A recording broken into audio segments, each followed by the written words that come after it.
At 11 o'clock on the dot on January 30, 1943, Squadron Leader RAB, Bob Reynolds, of 105 Squadron, pushed his power levers forward. His two Rolls-Royce Merlin 21 engines roared, and his aircraft, a de Havilland Mosquito Mk-4, leaped forward. Below him, at 25,000 feet, the frozen heart of Berlin was covered by a ten-tenths blanket of clouds. He could not see his target. But he didn't need to. His navigator, Flying Officer E.B. Ted Sismore, was bent over his bomb sight, timing the seconds. Their target was not a building. It was a schedule. At that exact moment, in the Haus der Flieger, Reichsmarschall Hermann Göring, Supreme Commander of the Luftwaffe, was stepping up to the podium to make a speech commemorating the 10th anniversary of the Nazi Party's rise to power. Reich National Radio was broadcasting live to all of occupied Europe. Reynolds and Sismore were completely alone. There were no escorting fighter squadrons. There was no vast bomber formation for mutual protection. Below them, hidden by the clouds, was the densest, most lethal, and most technologically advanced air defense network on planet Earth. Hundreds of heavy 88mm and 105mm anti-aircraft guns, controlled by Würzburg radar, scanned the sky. Squadrons of Focke-Wulf FW-190s and Messerschmitt Bf-109GS, the world's deadliest fighters, were on standby on the ground, their pilots listening to the same speech on the radio, waiting for any sign of intruders. Reynolds's aircraft did not have a single machine gun. It had no cannon. It had no gun turret. Its crew was just two men, sitting side by side in a cramped cockpit. The plane they flew, the weapon Britain had sent alone to humiliate the head of the Luftwaffe, was not made of durable aluminum. It was made of plywood, spruce, birch, and a casein glue. It was a wooden airplane. If a single German fighter reached them, they would be disintegrated in seconds. If a single anti-aircraft shell hit them, the wooden frame would shatter into a million pieces. The mission was not just dangerous, by 1943 standards, it was an act of tactical insanity. Bombs gone, Sismore announced calmly. 4 500-pound bombs fell from the Mosquito's wooden belly, diving silently toward the cloud layer. Reynolds did not wait to see. He immediately banked the aircraft sharply to the west, keeping the engines at full combat power. The only thing that mattered now was speed. On the ground, Göring's speech was interrupted by a deafening roar. Reynolds's bombs, timed to perfection, exploded just a few hundred yards from the broadcast hall. The live radio broadcast captured the sound of the explosions, followed by a stunned silence, and then the station abruptly went off the air, replaced by martial military music. Across Europe, millions heard the humiliation. The Luftwaffe, which had promised the German people that no enemy aircraft would ever bomb the Reich's capital, had just been silenced on its own anniversary. As the FW-190 fighters climbed desperately through the clouds, they found nothing. Reynolds and Sismore were already miles away, traveling at nearly 400 miles per hour, faster than any fighter the Germans could put up against them at that altitude. The smell of ozone and hot engine oil filled the small cockpit. The sound was a deafening roar from the two Merlins, a symphony of power vibrating through the lightweight wooden airframe. They had done the impossible. This unbelievable scene, this act of supreme audacity, was the culmination of a strategic failure that almost cost Britain the war. To understand why this wooden airplane existed, we must go back to 1938. The world was preparing for war, and Britain was preparing with the wrong equipment. The bombing doctrine of the Royal Air Force, RAF, like that of all air forces, was based on a fallacy: the bomber will always get through. They believed that large formations of self-defending bombers could fly into enemy territory in daylight and protect themselves with their own machine guns. They built machines to prove it. The Vickers Wellington, the Handley Page Hampton, the Armstrong Whitworth Whitley, and, the most modern of all, the Bristol Blenheim. The Blenheim was the pride of the RAF in 1939. It was all metal, fast, for the time, and carried a nose, a dorsal turret, and a ventral turret for defense. It was the vanguard of technology. And it was an absolute disaster. When the war began, Blenheims were sent to attack German warships in port.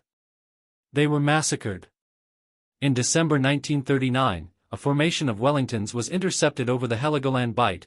In a matter of minutes, 12 of the 22 bombers were shot down, burning. The self-defense doctrine was dead. Modern fighters, like the Bf-109, were simply too fast. The turrets were too slow. The .303 caliber machine guns were too weak. The RAF was forced to operate only at night, an admission of defeat. Their bombers, weighed down by armor, heavy turrets, and gunners, were too slow. The equation was broken. To defend itself, a bomber needed guns and armor. Guns and armor added weight. Weight made it slow. Slowness made it an easy target, requiring more guns and armor. It was a death cycle. While the Air Ministry tried to solve this problem by ordering even larger and more heavily armed, heavy bombers, the Sterling, the Halifax, one man looked at the problem in a completely different way. He did not see the solution in more guns. He saw it in none. At the start of World War II, RAF Bomber Command was an organization built on a house of cards. The foundational card was the belief that a heavy bomber, flying in close formation, could defend itself in daylight using its own machine guns. It was a theory born in the 1930s, when biplanes were the norm, and it died spectacularly on the first day of real combat. On September 3, 1939, just hours after the declaration of war, 15 Bristol Blenheim bombers took off to attack the German fleet at Wilhelmshaven. The Blenheim was the pride of the RAF, an all-metal monoplane with a gun turret. It was considered fast, capable of 260 miles per hour. The German Messerschmitt Bf-109E fighter pilots, with their fuel-injected engines and cannon armament, were waiting for them. In a matter of minutes, 5 of the 15 Blenheims were shot down, a 33% loss rate on a single mission. It was a dark omen. Bomber Command, believing it to be a fluke, tried again. The real massacre occurred on December 18, 1939, in the Battle of the Heligoland Bight. This time, they sent the Heavies, 22 Vickers Wellington bombers, the backbone of the command. The Wellingtons were flying fortresses in theory, with nose, tail, and ventral turrets. They flew in precise formation, each gunner covering his comrades. They were detected by experimental German Freya radar 70 miles away. By the time the formation reached the coast, over 100 Bf-109 and Bf-110 fighters were positioned above them, waiting in the sun. What followed was not a battle, it was an execution. The German fighters, flying 100 miles per hour faster, dove through the formation. The Wellington's .303 caliber machine guns were useless. The bullets bounced off the German armor or were lost harmlessly. In contrast, the Messerschmitt's 20mm cannons acted like chainsaws, cutting through the Wellington's wings and setting their fuel tanks on fire. Of the 22 bombers sent, 10 were shot down over the sea and another 2 crashed back in England. 12 Wellingtons lost in one afternoon.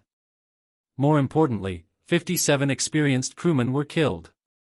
The loss rate was 54%. The doctrine was dead. The bomber, overburdened with its own defenses, could not survive in daylight. The RAF was forced to retreat into darkness. Daylight bombing was abandoned, a humiliating admission that their main strategic weapon was a failure. From 1940 on, Bomber Command would fly exclusively at night. But this only traded one insoluble problem for another. The problem with night bombing was simple: you couldn't hit anything. The navigation technology of the time depended on stopwatches, compasses, and sextants. In a vibrating aircraft, being thrown about by unknown winds over a totally blacked-out enemy territory, precise navigation was impossible. In 1941, British leadership, suspecting their bombing offensive was accomplishing nothing, commissioned a secret analysis. The result was the But Report, a devastating document that proved the bombing effort was an almost total failure. The report analyzed 633 reconnaissance photos from recent raids and found that only one-third of the crews who claimed to have hit their target had gotten within 5 miles, 8 kilometers, of it. Against the most difficult targets in the industrial Ruhr region, that number dropped to 1/10. The statistics were brutal: the RAF was literally dropping bombs in empty fields. thousands of aircrew were dying to destroy German farms. The human cost was astronomical. In 1941, the chance of a bomber command crew surviving a full tour of 30 missions was just 40%. By 1942, it would drop to 25%. It was a meat grinder, and it was achieving nothing. The Air Ministry's official solution to this failure was to double down on the bankrupt philosophy. If the bombers were too vulnerable, the answer was more guns, more armor, and more engines. They ordered Specification B.1/39, which led to the short Sterling. It was a monster. The RAF's first four-engine bomber, it had 3 massive gun turrets and a crew of 7. But its compromised wing design meant it couldn't fly high, making it an easy target for anti-aircraft artillery. The Handley Page Halifax, another answer, was riddled with hydraulic problems and a lack of power. Even the legendary Avro Lancaster, by far the best of the heavies, was living proof of the problem. It was a magnificent weightlifting machine, but for self-defense, it carried 8.303 machine guns in 3 heavy hydraulic turrets. These turrets, their ammunition, and the gunners added thousands of pounds to the aircraft's weight. And even then, a fully loaded Lancaster could barely maintain 200 miles per hour at cruising altitude. To a German Ju-88 or Bf-110 night fighter, approaching 150 miles per hour faster, it was a slow target. The .303 machine guns were still weak. German night fighters would soon be equipped with upward-firing 20mm Schrage Musik cannons, allowing them to sit beneath the Lancaster, in its blind spot, and rip it open from belly to wing without the British gunners ever seeing them. The Air Ministry was caught in a deadly technological feedback loop. More guns led to more weight, which led to less speed, which required more guns. They were designing armored dinosaurs in an age of eagles. They needed a disruptor, someone to break the equation. But when that man presented them with the solution, they rejected it completely, as it violated every rule they had just written. The man looking at Bomber Command's dead end was not an armchair RAF officer or a government bureaucrat. He was a 58-year-old, soft-spoken English gentleman named Captain Geoffrey de Havilland. And he despised the Air Ministry's logic because he had spent his entire life proving it wrong. Born in 1882, the son of a clergyman, de Havilland was an engineer from birth. While other boys played, he studied mechanics. He was not trained as an aircraft designer, the field barely existed, but as an automotive engineer. In 1908, at age 26, he was consumed by a single idea: flight. With £1,000 borrowed from his maternal grandfather, he did not buy an airplane. He designed and built one from scratch, including, crucially, his own 45-horsepower engine. His first prototype collapsed and broke on its first short hop in December 1909. Undeterred, he built a second one. By 1910, he was successfully flying it. This fundamental experience shaped his entire philosophy. He was not just a designer, he was a builder, an engine engineer, and a test pilot, all in one. He understood the interplay between power, weight, and aerodynamics on a visceral level. During World War I, he became the chief designer at Airco and created one of the defining aircraft of that conflict, the D.H.4. Notably, the D.H.4 was not a slow, dogfighting fighter. It was a light, two-seat day bomber designed with one rule in mind: speed. It was faster than most enemy fighters, allowing it to pick its battles and escape danger. It was a resounding success. The U.S. Army adopted it as its primary bomber, building thousands. The lesson was seared into de Havilland's mind: speed was armor. After the war, he founded his own company, de Havilland Aircraft. While his competitors, like Vickers and Handley Page, chased lucrative military contracts for heavy bombers, de Havilland followed his true passion, the civilian market. Specifically, he fell in love with the idea of light, efficient airplanes for the common man. He created the iconic Moth series, Gypsy Moth, Tiger Moth. These planes were the antithesis of the metal bombers to come. They were made of spruce, plywood, and fabric. They were light, agile, easy to fix, and incredibly efficient. The de Havilland Aircraft Company became the world's foremost expert in the science of wooden construction. While others saw wood as an obsolete World War I material, de Havilland and his engineering team, led by the brilliant chief designer Ari Bishop, saw it as an engineering miracle. Metal, especially aluminum, was heavy. It dented. It required riveting, and every rivet head, no matter how flush, disturbs airflow and creates parasitic drag. Wood, on the other hand, had a fantastic strength-to-weight ratio. More importantly, it could be molded. De Havilland's team perfected the use of stressed skin plywood. They created monocoque fuselages, essentially, a hollow wooden tube, that didn't need a heavy internal frame because the skin itself carried the loads. They could create perfectly smooth, compound curves that slipped through the air with minimal drag. This was Geoffrey de Havilland's secret qualification. His obsession was not military, it was civilian. It was the 1934 Mac Robertson Air Race. The race, from London to Melbourne, Australia, was the aviation event of the decade. It was a brutal test of speed and endurance. The Americans were entering their revolutionary new all-metal airliners, the Douglas DC-2 and the Boeing 247, which represented the future of air travel. Britain had nothing that could compete. Approached to build a winner, de Havilland had no time to experiment with new metal techniques. He and Bishop did what they did best. In less than 9 months, they produced one of the most beautiful aircraft ever seen, the D.H.88 Comet. The Comet was de Havilland's philosophy in physical form. It was made almost entirely of wood, using his stressed skin plywood technique. It was sleek, thin, and aerodynamically perfect. It didn't have a huge engine, it had 2 Gypsy 6R engines, a racing version of their reliable light plane engines.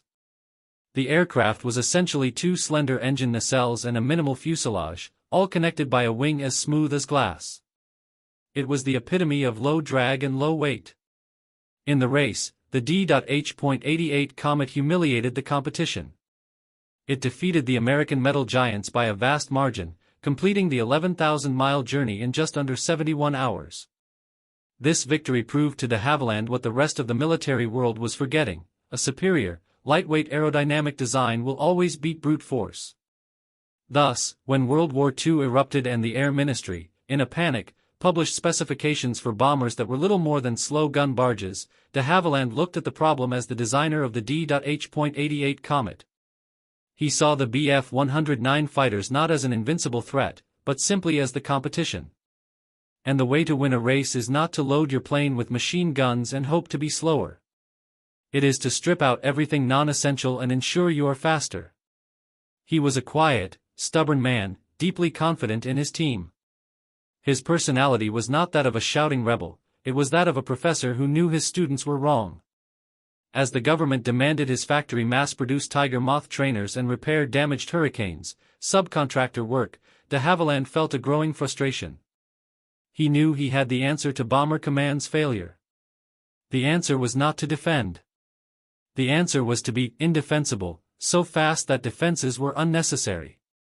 And if the Air Ministry wouldn't order it, he would build it anyway. Geoffrey de Havilland's moment of discovery was not a single flash of inspiration. It was a deliberate, stubborn, and philosophical rejection of military orthodoxy. While the Air Ministry issued increasingly complex specifications for bombers bogged down in complexity, like P.13/36, which demanded heavy gun turrets and vast bomb loads, de Havilland and his core team, led by the brilliant and pragmatic Ari Bishop, looked at the problem through the lens of the air race. Their logic was simple, elegant, and utterly counterintuitive. The Air Ministry saw the problem thus: our bombers are shot down by fighters. Solution: add more guns and armor so they can fight back. De Havilland saw the problem thus: our bombers are shot down by fighters. Solution: ensure the fighters can never catch them. The aha was subtraction. In a design meeting in late 1938, while discussing how they might meet a specification for a medium bomber, the team kept running into the wall of weight. Bishop reportedly observed that if they removed the dorsal gunner, they could clean up the fuselage and gain 20 miles per hour. If they removed the nose turret and the tail gunner, they'd gain even more. The radical idea crystallized: what if they removed all the guns? What if they removed the gunners? What if they reduced the crew from 5 or 6 down to just 2, a pilot and a navigator, sitting side by side, like in an airliner? In doing so, they weren't just saving the weight of a few machine guns and a few men. They were unleashing an engineering cascade. Less crew meant a dramatically smaller fuselage, specifically a much smaller frontal cross-section. This, in turn, meant immensely reduced parasitic drag. Less weight and less drag meant the aircraft didn't need gigantic engines or a massive wing to lift it. It could be equipped with the same Rolls-Royce Merlin engines that were being developed for the new Spitfire and Hurricane fighters. De Havilland's equation was this: 2 Merlin engines plus a minimal fuselage plus 0 guns equals speed. Speed would become the armor. Speed would become the armament. But how to build this perfectly smooth, light shape? Metal wouldn't do. It requires a complex internal framework of stringers and ribs, and the aluminum skin would have to be riveted. Every rivet head, no matter how flush, would create drag. De Havilland's solution came from his experience with the D.H.88 Comet and the Albatross airliner, a wooden sandwich. This was not World War I plywood construction. This was a pioneering form of composite technology. The fuselage would be built in 2 halves, like a giant plastic model kit. The sandwich itself was the real engineering brilliance. It was composed of a thick inner layer of balsa, an incredibly light, almost buoyant wood that offered almost no structural strength, sandwiched between 2 thin skins of Canadian birch plywood, which was incredibly strong and tough. The process was more like fine furniture making than aircraft construction. Hull-shaped fuselage halves were built over huge concrete or mahogany molds. Workers would lay the inner birch skin, then the custom-cut balsa planks, and finally the outer birch skin. Each layer was bonded with casein glues and, later, new urea formaldehyde resin adhesives, like aerolite. Vacuum bags and hundreds of pressure clamps held the layers as the glue cured, forming a single, lightweight, and unbelievably strong monocoque shell. When the 2 fuselage halves were ready, they were simply glued and screwed together. The seams were then sanded and covered with a thin layer of doped fabric, making the entire fuselage one perfectly smooth piece. There was not a single rivet on the entire surface to disturb the airflow. The wing was a similar miracle. It was a single piece from nose to tail, built around massive spruce spars, the kind of light, strong wood used in racing yacht masts. The plywood skin of the wing also carried the loads, allowing for a lighter internal structure. In October 1939, just after the war began and the Blenheims were massacred, de Havilland and Bishop presented their formal proposal to the Air Ministry. They called it the D.H.98. They promised an aircraft that could carry 1,000 pounds of bombs to Berlin, flying at a cruising speed of over 370 miles per hour and with a top speed of nearly 400 miles per hour. The Air Ministry was shocked. The new Spitfire Mki could barely hit 360 miles per hour. The idea of a wooden bomber being faster than the nation's top fighter was considered absurd, if not delusional. Furthermore, it was made of wood.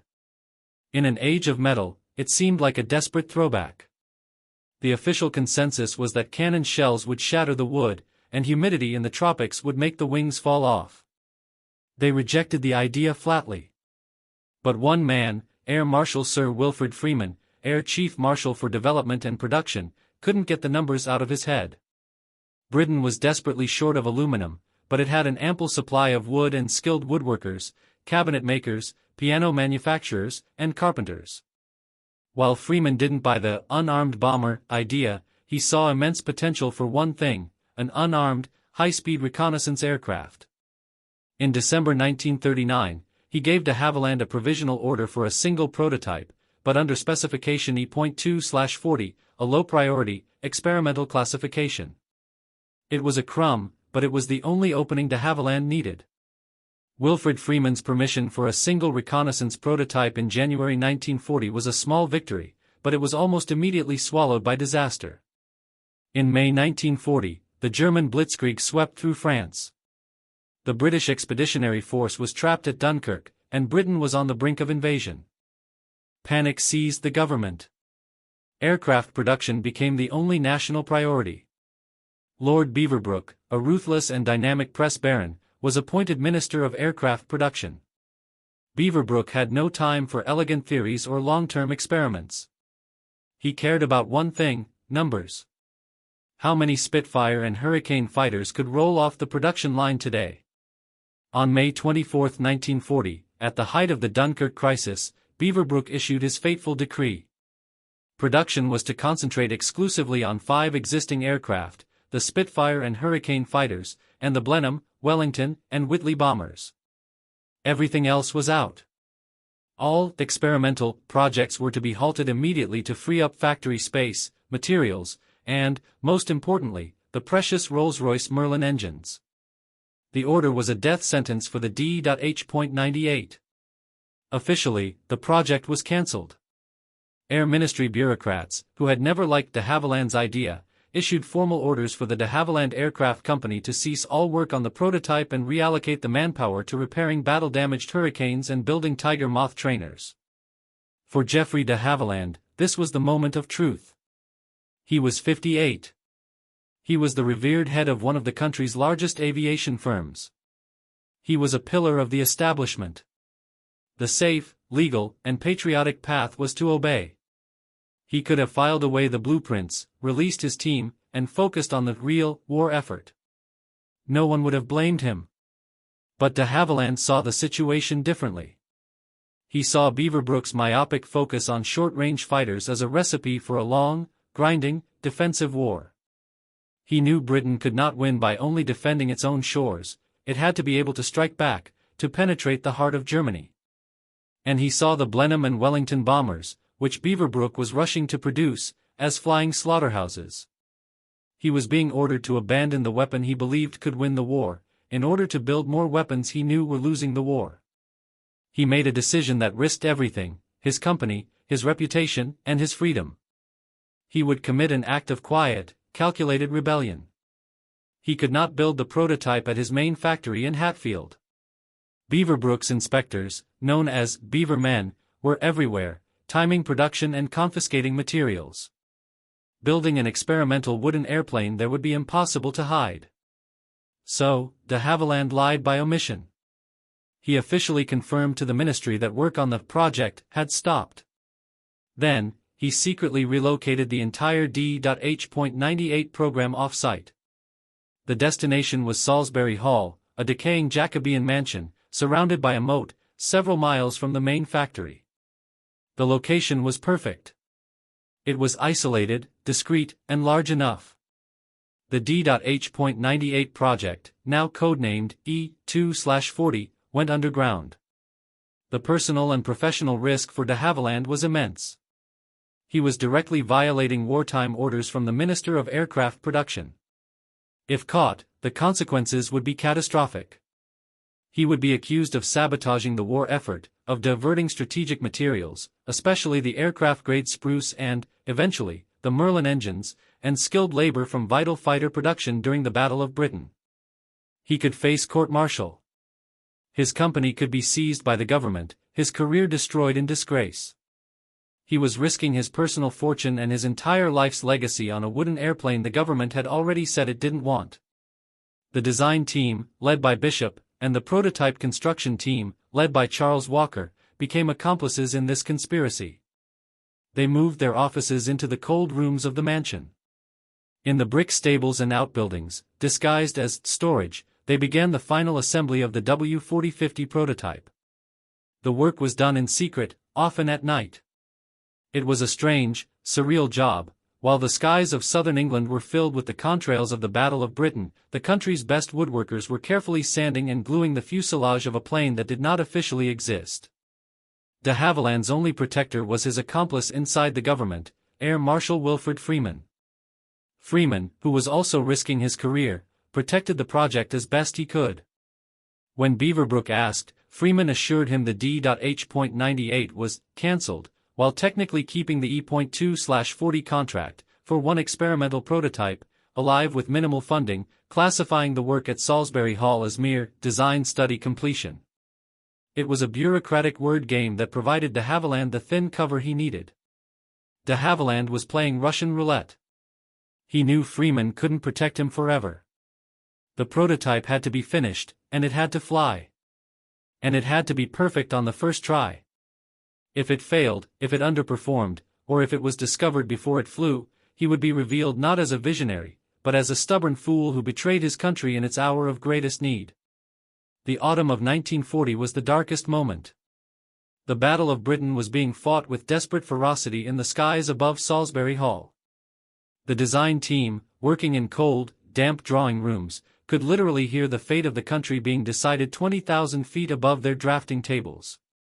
The irony was excruciating. They were hiding a warplane from their own government while that government fought for its life. The surgery was not metallic, it was organic. The smell inside the disguised stables was not of cutting oil and aluminum welding, it was the smell of high-grade carpentry, the pungent aroma of urea formaldehyde resin, the scent of spruce and birch sawdust, the slight tang of casein glue. The tools were not noisy pneumatic rivet guns, but precise bandsaws, planers, and thousands of screw clamps. The team, numbering about 50 of de Havilland's best builders and engineers, worked under a quiet tension. They weren't just builders, they were conspirators. Geoffrey de Havilland Sr. and R.E. Bishop oversaw every detail. The risk was palpable. The project's greatest vulnerability was not the Luftwaffe, but Lord Beaverbrook's Beaver Men. A single inspector from the Ministry of Aircraft Production, MAP, making a surprise visit to check on Tiger Moth wing production, would have stumbled on Britain's best-kept secret. The cover story was fragile. They would claim it was an aerodynamic research mock-up. But a mock-up doesn't have complex hydraulic systems, a working undercarriage, and, above all, engine mounts for two of the most sought-after engines in the world. The real choke point was the engines. The prototype, W4050, was designed for the new Rolls-Royce Merlin 21s. In 1940, every single Merlin coming off the line was desperately needed for a Spitfire or Hurricane. They were government-controlled war assets, more precious than gold. Beaverbrook controlled the allocation of every one. De Havilland couldn't just requisition them, his project didn't officially exist. This was where de Havilland's accomplice, Air Marshal Wilfred Freeman, risked his career. Freeman had to use his authority to divert two brand-new Merlins from the frontline stocks, claiming they were for experimental installation testing on a different fighter project. When the engines finally arrived at Hatfield in a covered lorry, they were rushed to Salisbury Hall at night and hidden in the stables, like contraband. If Beaverbrook discovered that two engines that could have saved two fighter pilots were sitting in a shed for de Havilland's unauthorized wooden wonder, Freeman would be fired, and de Havilland would likely be jailed for treason. The tension of the wait was almost unbearable. For Geoffrey de Havilland, the risk was doubly personal. He wasn't just betting his company, he was betting his son. The test pilot assigned for the first flight was none other than Geoffrey de Havilland Jr., his eldest son and the company's chief test pilot. If the plane had a design flaw, if the glue didn't hold, if the wooden wing snapped under stress, he wouldn't just be proven a failure and a traitor, he would have sent his own son to his death. The imminent danger became terrifyingly real on October 25, 1940. The Luftwaffe launched a major raid on the Hatfield area, targeting the main de Havilland factory. The team at Salisbury Hall, just a few miles away, could only shrink as they heard the roar of German bombers and the dull thud of bombs. The raid was devastating to the main factory, killing 21 people and destroying much of the Tiger Moth production. But what shook the clandestine team was what happened next. Several German bombers, unloading their remaining payloads, scattered bombs randomly across the countryside. A string of explosives fell in the field adjacent to Salisbury Hall. The mansion's windows blew out. The W4050 prototype, nearly complete, was shaken by the concussion but remained intact. The entire project had come within 50 yards of being obliterated by a single lucky German pilot. On November 3, 1940, W4050 was complete. But now they faced their most dangerous logistical challenge. The plane was ready, but it was in a stable surrounded by a moat. It couldn't fly from there. It had to be moved to the official Hatfield airfield, several miles away, on public roads. The moving operation was the climax of the clandestine preparation. It began at 1 a.m. on a moonless night. The 54-foot wing, one magnificent single piece, was carefully detached from the fuselage. The fuselage and wing were hoisted onto low-loader trailers, like parts of a prehistoric animal. Covered by tarpaulins that read furniture and timber, the components were slowly moved out of Salisbury Hall. The tension was absolute.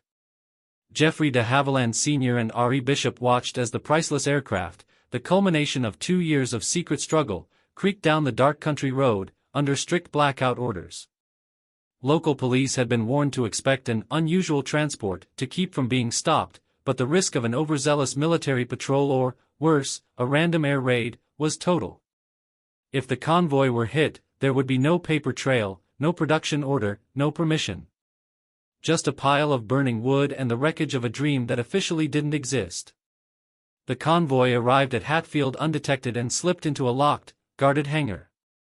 The final surgery began. The team, now within a secure environment, worked frantically for 2 weeks to reassemble the aircraft. They attached the wing to the fuselage, connected the hundreds of control and fuel lines, and, finally, started the 2 Merlin engines. The sound was different from anything they had ever heard, the familiar Merlin roar, but muffled and resonated through the wooden airframe. On November 24, 1940, W-4050, now painted in a bright prototype yellow, was on the runway. Geoffrey de Havilland Jr. was in the cockpit, his father watching from the ground, his heart pounding.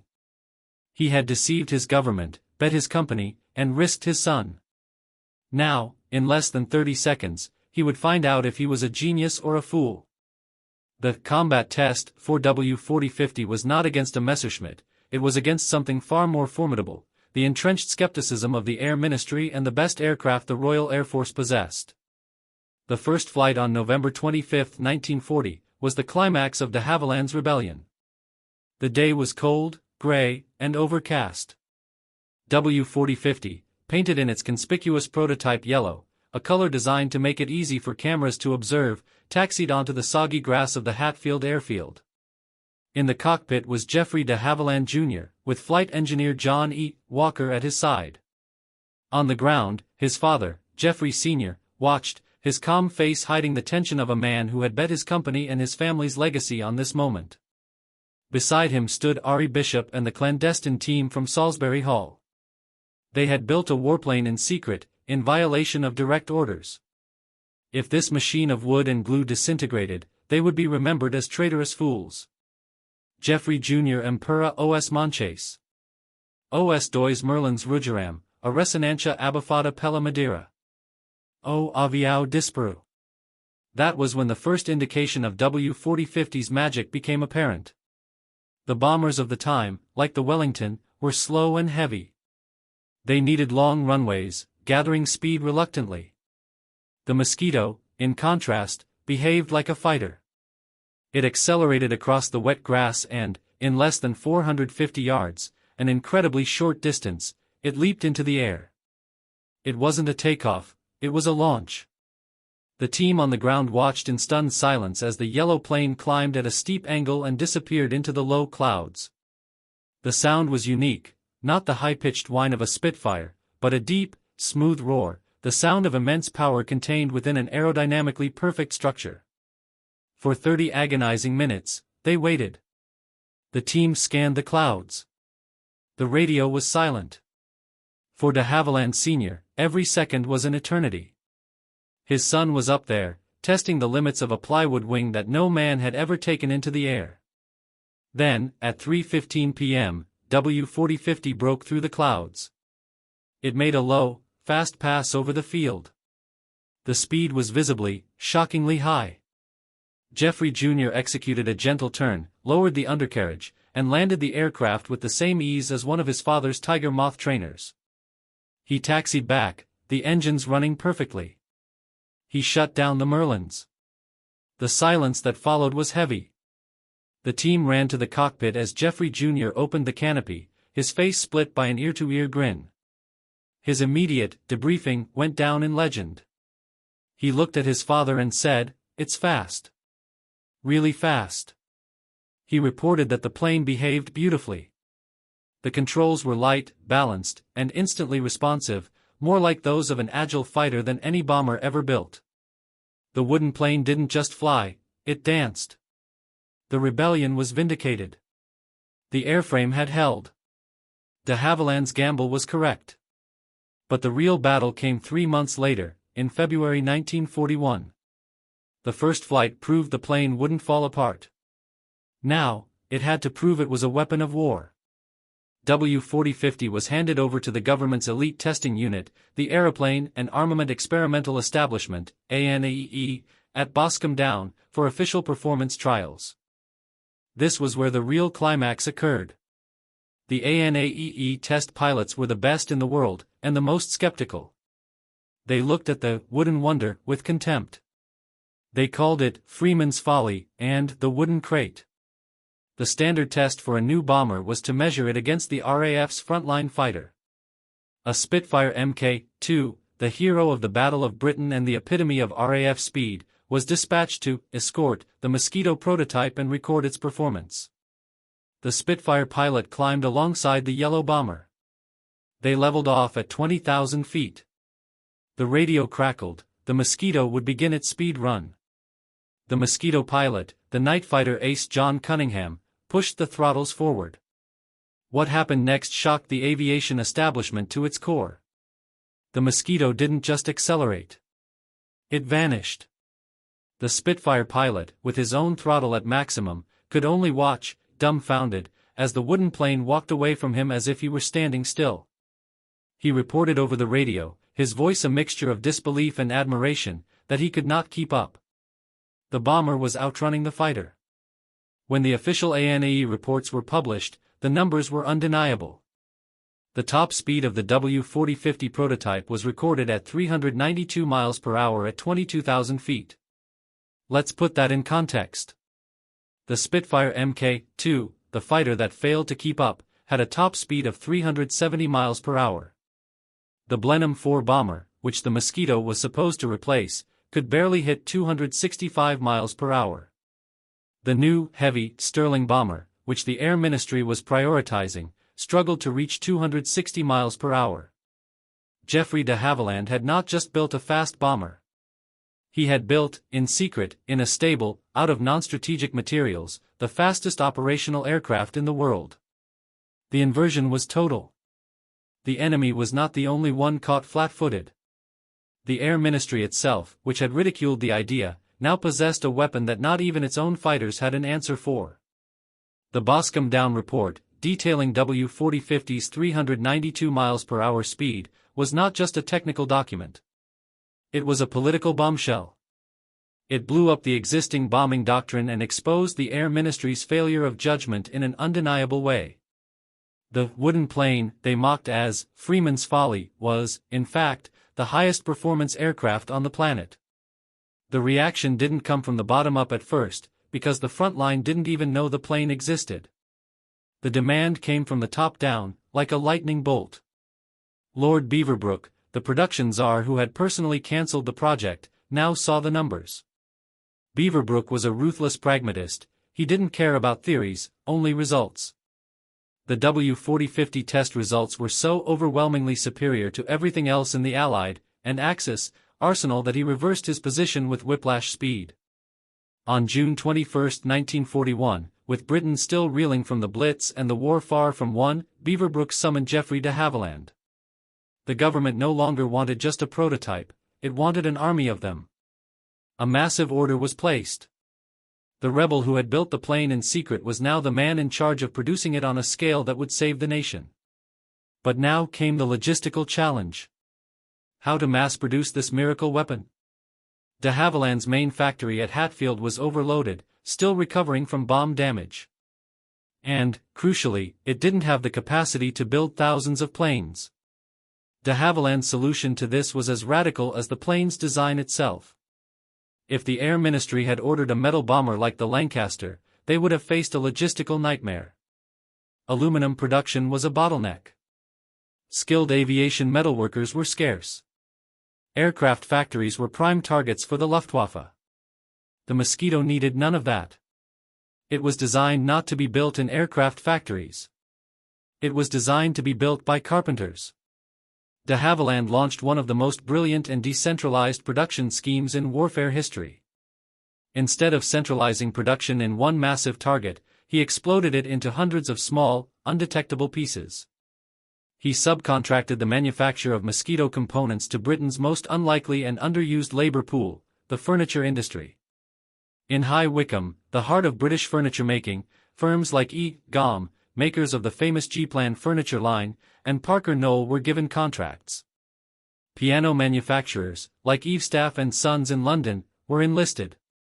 Joinery shops, coach builders, and even small coffin repair shops across the country were given diagrams. These craftsmen did not know they were building an airplane. They received blueprints for what they were told were fuselage components or wing boxes, often under code names.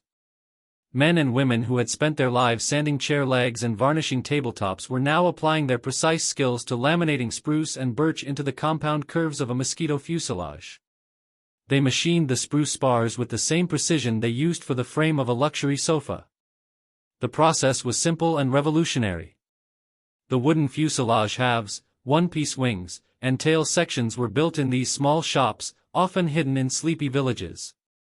These components were then loaded onto flatbed trucks, sometimes barely covered by tarpaulins, and driven down the country roads of England to a central assembly airfield, like Leavesden. There, and only there, the parts came together for the first time, the Merlin engines were installed, and the object emerged as an aircraft. This network made mosquito production invulnerable. The Luftwaffe could bomb Hatfield or Leavesden, but it couldn't bomb 500 small furniture shops scattered across the countryside. De Havilland's obsolete, wooden weapon had created a resilient production strategy that metal could never match. As production ramped up, the first operational units began rolling off the line in late 1941. The bottom-up demand now began in earnest, driven by envy. The first unit to receive the Mosquito was not Bomber Command, but the top-secret Photographic Reconnaissance Unit, PRU, at RAF Benson. The PRU pilots were the elite. They flew alone, unarmed, deep over enemy territory to take vital pictures. They had been doing this in specially modified, PRU blue-painted Spitfires, relying on speed and altitude to survive. On September 20, 1941, Flight Lieutenant Tony Hill took off in a Mosquito PR-Mk.I for the type's first operational sortie. His mission, to photograph the ports of Bordeaux, La Pallice, and Lorient on the French Atlantic coast. He flew to France at 25,000 feet, completed his mission in broad daylight, and returned home. German radio intercept reports showed that Bf 109 fighters were scrambled to intercept him. They never saw him. He was flying 50 miles per hour faster than they could manage at that altitude. It became a routine. PRU Mosquitoes flew to Berlin, to Poland, even to Norway, in broad daylight, and returned untouched. They flew so high and so fast that the Luftwaffe could not touch them. The PRU pilots, who risked their lives every day, suddenly had a wooden insurance policy. They refused to fly anything else. This spectacular, visible success lit a fire across the RAF. Squadron commanders in Fighter Command, struggling to intercept the Luftwaffe's night raids, demanded a night fighter version, the NFMK-2, equipped with radar, knowing it could catch any German bomber. Coastal Command, desperate for a long-range strike aircraft to hunt U-boats in the Bay of Biscay, demanded a fighter-bomber version, the FB-Mk-6, armed with cannons and rockets. And Bomber Command, seeing a way to finally hit precision targets in daylight without losses, demanded the bomber version, the BMK-4. The plane nobody wanted was now the plane everybody demanded. Geoffrey de Havilland's rebellion had become Britain's official war policy. The W-4050 prototype proved Geoffrey de Havilland's theory was correct. The operational units that followed proved his theory would change the course of the war. The aircraft the Air Ministry had ridiculed and cancelled became the metric by which all other tactical aircraft were judged. The impact wasn't felt on just one front, it was felt on every front, creating a turning point in multiple disciplines of aerial warfare. The most damning proof of de Havilland's genius lies in the before and after numbers, specifically Bomber Command's loss rates. The before was the meat grinder of 1942. As the Butt report had proven, the heavy night bombers were terribly inaccurate. And as the German night fighter defense network, the Kammhuber line, grew more sophisticated, the losses mounted. During its darkest period, Bomber Command was losing crews at an unsustainable rate. The overall loss rate for the Heavies, Lancasters, Halifaxes, Sterlings, during the war was 2.5% per sortie. This meant that, statistically, a crew had only an 8% chance of surviving a 30-mission tour. On bad nights, like the infamous Nuremberg raid in March 1944, the loss rate on a single mission was 9.1%. It was a slaughter. Now, after the de Havilland Mosquito B.4 and its successors, the Mosquito joined the bombing campaign not as a replacement for the Heavies, but as an elite force, a spearhead. Flying higher and faster than the German night fighters, they could strike targets with impunity. Over the entire Second World War, Bomber Command flew 364,514 sorties with the heavy bombers. Over the same period, Mosquitoes flew 39,795 bombing sorties. The loss rate for the Heavies was 2.5%. The loss rate for the Mosquitoes was 0.69%. The math was brutal and undeniable. It was almost 4 times safer to fly in an unarmed Mosquito over Berlin than in a Flying Fortress Lancaster with 10 machine guns. Speed was armor. Weight was a death sentence. Geoffrey de Havilland's philosophy, born from the MacRobertson race and built in secret at Salisbury Hall, was vindicated in blood. Or, more accurately, in the lack of it. But the greatest reaction came not from Bomber Command, it came from the enemy. The Mosquito didn't just frustrate the Luftwaffe, it humiliated it. On January 30, 1943, 105 Squadron's attack on Hermann Göring's speech, mentioned in the Hook, was more than a propaganda stunt. It was a declaration of technological impotence. Göring himself, a World War I fighter ace, was publicly furious. In a speech to the heads of the German aircraft industry, he admitted his complete defeat. "It makes me furious when I see the Mosquito. I turn green with envy. The British have genius aircraft builders. They have the beautiful Mosquito, which is built in wood. They can fly to Berlin and back when we are barely beginning to scramble our fighters." The Luftwaffe became obsessed with stopping the Timber Terror. They created elite interceptor units, the Mosquito Jäger, Mosquito Hunters, such as Jagdgruppe 25 and Jagdgruppe 50. They took their best fighters, the Focke-Wulf FW-190 and Messerschmitt Bf-109G, and stripped them of armor and heavy guns to make them lighter, just to try and catch the Mosquito's altitude and speed. They failed. The photo reconnaissance, PRU, Mosquitoes flew at 30,000 or 35,000 feet, and the German interceptors, even when guided perfectly by radar, would arrive panting at the target altitude only to see the Mosquito's contrail disappearing over the horizon, 50 miles per hour faster. The only German aircraft that could reliably catch a Mosquito was the Messerschmitt Me-262 jet fighter. The Mosquito, a 1938 design made of plywood, was only rendered obsolete in speed by the arrival of the jet age. Germany's rush to get the Me-262 into service was, in part, a direct response to their inability to stop this single aircraft. The true turning point, however, was versatility. The Mosquito proved to be the ultimate platform. As a night fighter, the before was the Beaufighter, which was slow. The after was the Mosquito NF.2. It was 70 miles per hour faster than its predecessor and 50 miles per hour faster than the German bombers it hunted. Equipped with radar, it became the Allies' premier night fighter killer. It decimated the Luftwaffe's Baby Blitz offensive against London in 1944. Mosquito squadrons were shooting down over 100 German bombers a month, breaking the back of the German night bomber force. As a fighter bomber, FB-Mk 6 this was perhaps its greatest achievement. It enabled surgical strikes that were previously impossible. The before was inaccurate area bombing. The after was Operation Jericho on February 18, 1944. 19 Mosquitoes flew in a blizzard at treetop height to bomb the outer walls and guard quarters of the Gestapo-controlled Amiens prison. The accuracy was measured in feet, not miles. The mission was a success, freeing hundreds of French resistance prisoners. Similar raids on Gestapo headquarters in Oslo, Copenhagen, and The Hague, all in broad daylight, at rooftop level, left German commanders terrified. There was no defense against a plane traveling at 350 miles per hour at 50 feet altitude. The Mosquito was not a failure, but its success highlighted the failure of everyone else. It proved the Air Ministry's "more guns, more armor" philosophy was wrong, and it proved it with undeniable survival statistics and terrifying operational results. Geoffrey de Havilland's story, and that of his "Wooden Wonder," did not end in 1945. The victory validated his rebellion so absolutely that it transformed not just his company, but the future of British aviation design.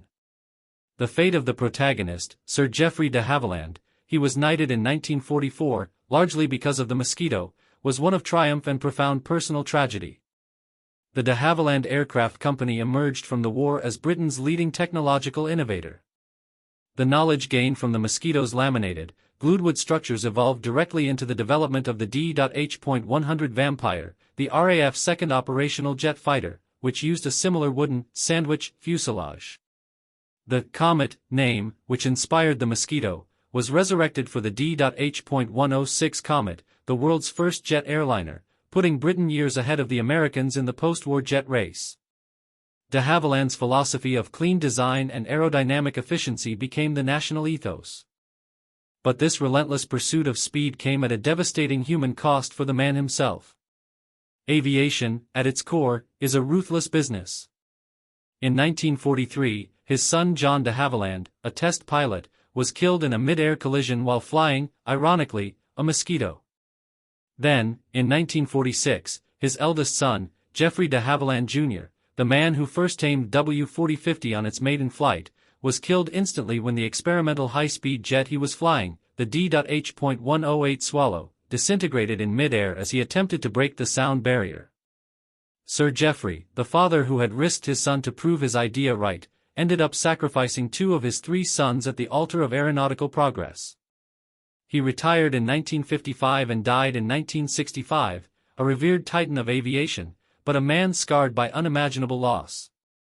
The fate of the innovation was just as profound. Total Mosquito production reached 7,781 aircraft. The last unit, an NF.38, rolled off the line in November 1950, a full 5 years after the war had ended. The design was so advanced that it served well into the jet age. Photo reconnaissance Mosquitoes remained the RAF's backbone for long-range missions until 1955. Most remarkably, the Wooden Wonder fought in future wars. The Israeli Air Force, desperate for any combat aircraft in 1948, acquired numerous Mosquitoes. They were used extensively in the 1956 Suez Crisis, with wooden, World War II-era Mosquito FB.VI bombers flying strike missions alongside French Dassault Mystère jet fighters. It was the final proof of concept. A 1938 design, made of plywood, was still a viable tactical weapon nearly 20 years later, on a jet-age battlefield. Today, the Mosquito's tactical legacy is taught, though differently. The lesson was not about wood, it was about philosophy. The Mosquito's core innovation, that evading detection and interception is a superior defense to engaging the enemy with armor and guns, is the fundamental principle behind the most advanced strike aircraft in the modern arsenal, stealth technology. A B-2 Spirit stealth bomber or an F-35 fighter operates on the exact same principle as the D.H.98. It is not designed to win a dogfight, it is designed to avoid a dogfight. The Mosquito used speed and altitude to become effectively invisible to 1940s interceptors. The B-2 uses radar-absorbent materials and angular shaping to become invisible to 21st-century radar interceptors. The B-2's carbon composite, skin, is a direct descendant of the Mosquito's wood composite, skin. Both are unarmed aircraft that bet their missions and their crews' lives not on their ability to fight back, but on their ability to never be seen in the first place. The Mosquito was the first true stealth bomber. The cultural memory of the Timber Terror is preserved with an almost perfect poetic symmetry. The original prototype, W-4050, the very yellow aircraft that outran the Spitfire, survived the war. It was preserved for the nation. And today, it sits on permanent public display at the de Havilland Aircraft Museum. The location of that museum? Salisbury Hall. The main display hangar sits on the exact spot where the stables and outbuildings once stood. Visitors today can stand on the same ground where Geoffrey de Havilland and R.E. Bishop oversaw a team of 50 carpenters in 1940, clandestinely building the secret weapon the government had forbidden. W4050 sits as a permanent monument to innovation under pressure. The moral of the story is etched into its wooden fuselage, that in times of national crisis, the greatest failure is not in breaking the rules, it is in following orders you know are wrong. Sometimes, the greatest act of patriotism is a quiet rebellion in a hidden shed.